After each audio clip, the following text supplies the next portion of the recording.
बिहार में विधानसभा चुनाव है और मौका था पटना के बापू सभागार में आयोजित धार्मिक न्यास समागम का।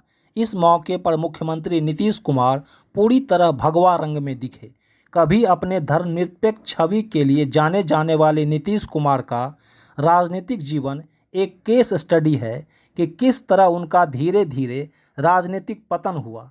कभी मोदी के साथ हाथ खड़ा करने के फोटो छपने पर उन्होंने भाजपा से दूरी बना ली थी। इतना ही नहीं, चुनाव से ऐन पहले भाजपा को दिए जाने वाले भोज को रद्द कर दिया था। भाजपा के राष्ट्रवादी और भगवा एजेंडे को बिहार में लागू नहीं होने देने वाले नीतीश कुमार आज पूरी तरह बीजेपी के सामने नतमस्तक हैं और इनका परिणाम है कि वह वक्फ कानून का समर्थन कर रहे हैं, मंच पर टोपी पहनने से इनकार करते हैं और भगवा गमछा को स्वीकार करते हैं।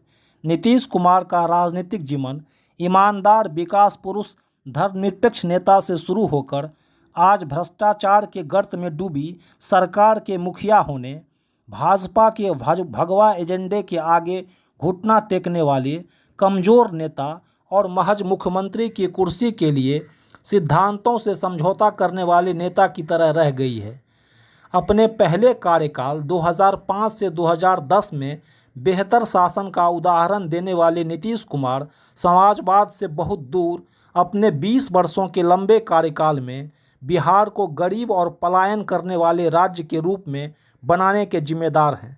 जैसा कि नीतीश कुमार कहते हैं कि बिहार में 2005 से पहले कुछ नहीं था, हमने बिहार का विकास किया है, तो उन्हें इसी काम के आधार पर वोट मांगना चाहिए, ना कि भाजपा के एजेंडे पर चलकर धर्म और जाति के आजमाए हुए सफल चुनाव जिताई तरीका अपनाना चाहिए। इस मौके पर सुनिए उप मुख्यमंत्री विजय सिन्हा क्या कहते हैं। संत महात्मा पुजारी सबका आगमन और बिहार के अंदर नकारात्मक वातावरण को खत्म कर सामाजिक सौहार्द और हमारे विरासत को जगाने का, फिर से बिहार को सजाने का और बिहार के भावी पीढ़ी को पॉजिटिव एनर्जी, सकारात्मक ऊर्जा प्रदान करने का यह कार्यक्रम है। ये विकसित बिहार का एक मजबूत नींव रखेगा, जिसमें सभी का प्रत्यक्ष या अप्रत्यक्ष भागीदारी का वातावरण बनेगा। करते थे सर, ये जिस तरह से बिहार में चुनाव है तो इसको भगवाकरण कह सकते हैं राजनीति का।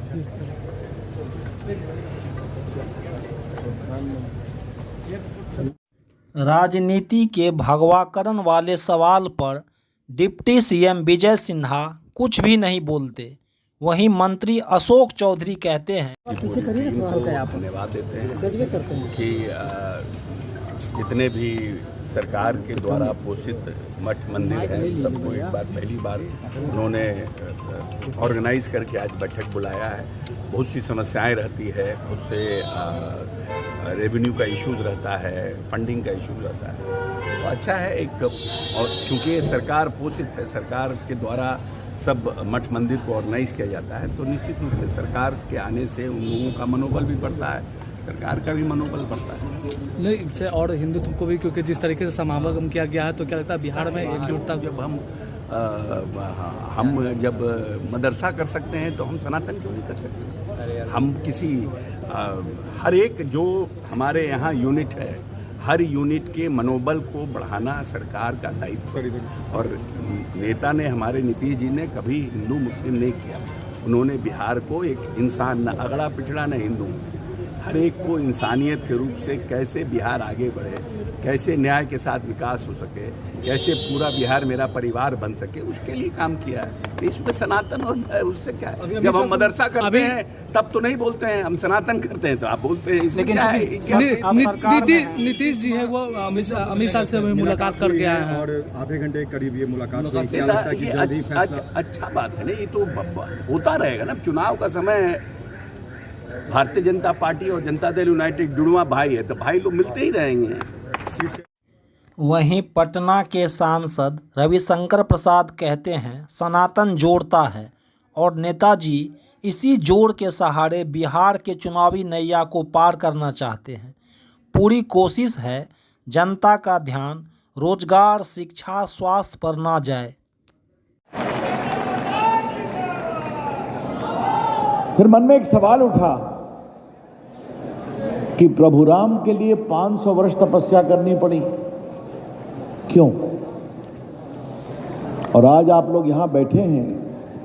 जब मामला सुप्रीम कोर्ट में था तब तो मैं देश का कानून मंत्री था, संचार और आईटी मंत्री था, तो मैं बहस नहीं कर पाया।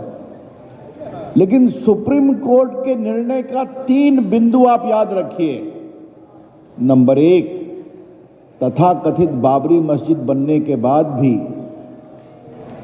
मुस्लिम पक्ष ये साबित नहीं कर सका कि वो इसके एकमात्र कब्जे में थे। दूसरा, तथाकथित बाबरी मस्जिद बनने के बाद भी हिंदुओं का विश्वास नहीं डोला कि यह प्रभु राम का जन्म स्थान है, वहां आकर वो सर झुकाया करते थे।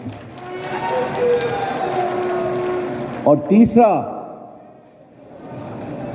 जो आर्कियोलॉजिकल सर्वे ऑफ इंडिया की खुदाई है उससे स्पष्ट है कि एक मंदिर की नींव पर यह मस्जिद बनाया गया था। तो यही सुप्रीम कोर्ट की फाइंडिंग है, तो यही तो हम भी कह रहे थे।